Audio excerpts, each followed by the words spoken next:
de façon pratico-pratique, on va pas systématiquement, dès qu'on fait une animation, ouvrir le calque comme ceci, aller dans le menu transformation, etc., etc.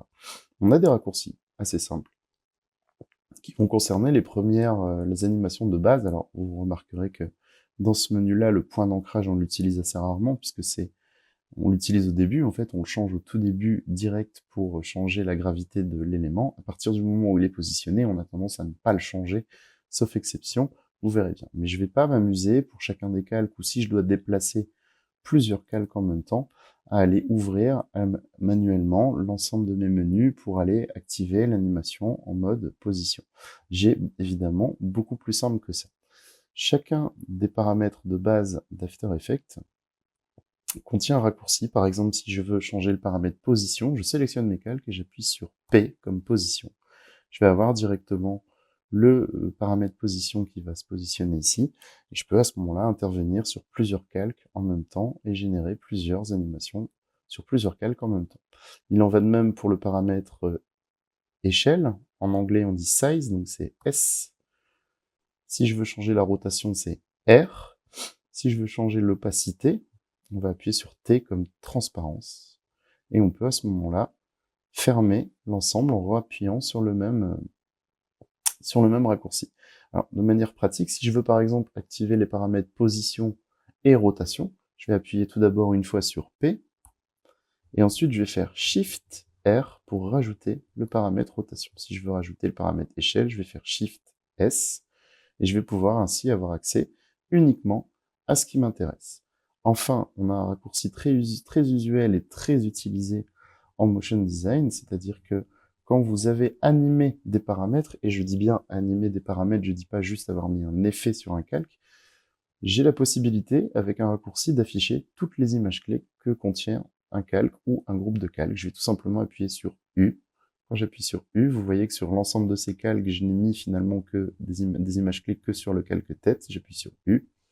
Je vais avoir à ce moment-là uniquement les paramètres avec des images clés qui vont apparaître.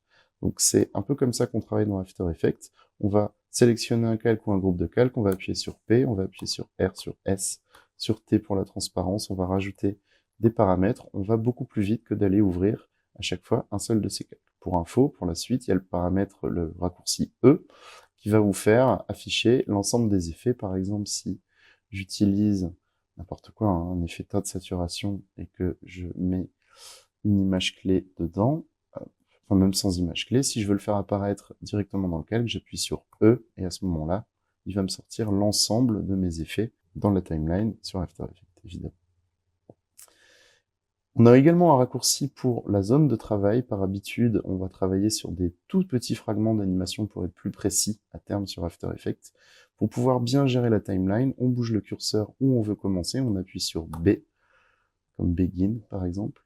On peut appuyer sur N pour choisir la fin de l'animation. On appuie sur N, ce qui va pouvoir nous permettre de régler la timeline. B, N, B, N, et à ce moment-là, je viens sélectionner mon élément, je fais U pour voir ce que j'anime, et je peux tout à fait déplacer mes images clés et faire un petit peu tout ce que je veux avec cette animation. C'est le même principe pour l'ensemble des effets et de tout ce qui est animable généralement dans After Effects. Par défaut, on a vraiment ces 5 paramètres dans After Effects qu'on peut utiliser couramment.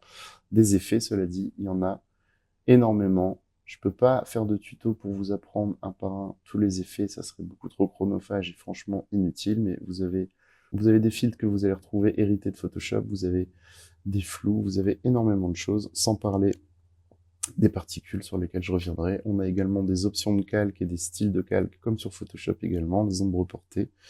On a énormément de choses possibles dans After Effects à partir du moment où on peut assigner un effet à un calque, ça veut dire qu'on peut l'animer. Autrement dit, il n'y a aucune limite dans After Effects. Voilà vraiment pour les bases de l'animation. N'oubliez pas d'appuyer sur espace pour vérifier vos animations en vitesse réelle. Vous avez un onglet prévisualisation qui peut vous permettre de paramétrer un petit peu tout ça, notamment la qualité de votre image si votre ordinateur manque de ressources. Vous pouvez décider d'activer que la zone de travail ou l'espace complet. Vous pouvez désactiver ou activer le visuel et le son si jamais vous devez travailler sur un montage sonore en plus. Vous avez pas mal de paramètres de lecture ici dans prévisualisation. Voilà, grosso modo, comment on va animer sur After Effects.